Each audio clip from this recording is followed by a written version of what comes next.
ago, 7 to pass Ray Allen, and we checked. Not a big surprise that Steph Curry has more games with 7 or more three-pointers than anybody in history by a lot. A lot. And to disagree a little bit with Andre Iguodala, it is human nature once the attention is on the player, A, to want to get it over with, right? You want to get the spotlight off you and get it done. And B, just to get the record done. He took 17 threes the other night. He took 14 last night. He was trying to get it. He wants to get it, yes. right? And that's okay. And it's okay from this standpoint.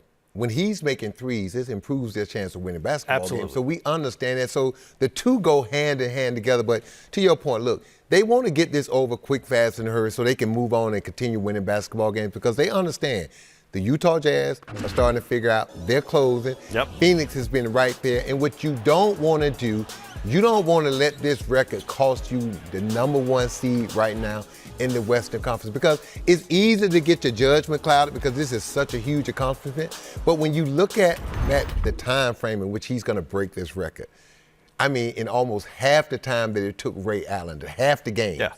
So when you look at it from that standpoint, it's not the record. It's something, it's a milestone. We celebrate it, but we move on because if you ask Steph Curry, if you really put this in perspective, it's more about finishing off the season the right way, competing for a championship. Because this record was going to fall. We knew that Absolutely. 2-3 years ago. It was a foregone conclusion, maybe Now, longer ago than that. The Kareem record, the all-time leading scorer in the history of the NBA, when someone gets close to that number, that's when the game's got to stop.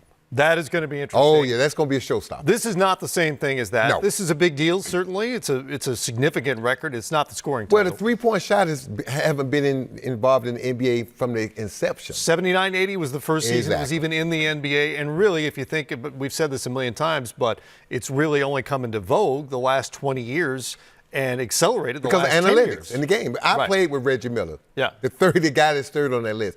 Reggie it would have been a great night if he took 5 or 6 threes. Yeah. We was coached not to take them. I remember a game, Reggie Miller came down. We had a 3-on-1 transition fast break in the second quarter. He pulled up for a corner 3. The coach called a timeout and reamed him out. This Reggie Miller now. Yeah. That's the way the game was played back then. You take the layup. We have a 3-on-1 fast break. You take the layup. You don't take the 3. Yeah. I'll give you a couple of numbers along those lines. I was talking to George Gervin the other day for a show that'll air here on Friday.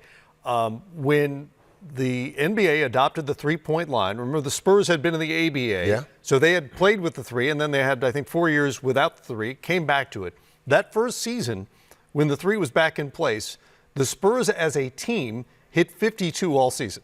Think about that. 52. This team, think about that. Utah takes 50 on a night-to-night basis. On a night, that's right. Larry Bird, as I've said a million times, once led the league with 82 threes. Now think Won a about game. That. Won a game. You didn't shoot him, man. It's a different era. Good news if you're a fan of Steph, the Warriors, if perhaps you're in management at NBA TV, all the veterans are expected to play tomorrow night in Indianapolis in a game you'll see right here, including Steph Curry and Draymond Green. Well, they got tonight off, right? They got the game. They have time, but they do have 3 games in 4 days, so you could see a scenario where somebody maybe gets some rest. And it would make sense to rest Steph Curry. Yes, it might have then, and maybe take a shot at the record on Tuesday. And there's no guarantee he hits 7 tomorrow night. It could very well happen at Madison Square Garden on Tuesday night. Matt, this is one of those records. It's going to fall. I mean, it's just going to happen because, look, and for teams to go out of their way trying to stop him from getting the record on their court, and just play the game and try to win the game. You stopping Steph Curry, if he gets the record and you win the game, you won. That's the most important thing. The argument, though, is sort of the same one you made a moment ago, because if you're a coach against Steph Curry and the Warriors, stopping him from hitting a bunch of threes gives you a much better chance to win. So as we saw with Philadelphia last.